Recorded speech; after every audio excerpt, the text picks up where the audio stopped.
सपना खोला ये बाबा मोरे किस्मत के ढकना। बाबा हो खोल देना अन्नी हो जल ढारे लेके एगो सपना खोला ये बाबा मोरे किस्मत के ढकना। हे भोले दानी गिरल बानी तनी हमरा पे फेरा न नजर हो। भंगिया चढ़ाई बजलव चढ़ाई करे मत तोहर कदर हो। चांद के पहाड़ से भेज दे गोला भर हो। भंगिया चढ़ाई बजलव चढ़ाई करे मत तोहर कदर हो। चांद के पहाड़ से भेज दे गोला भर हो।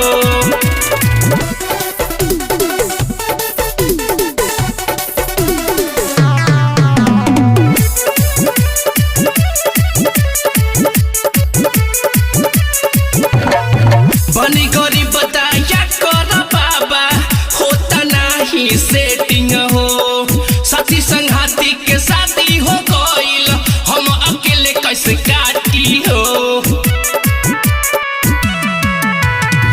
बनी गरीब बताया कर बाबा होता नहीं सेटिंग हो।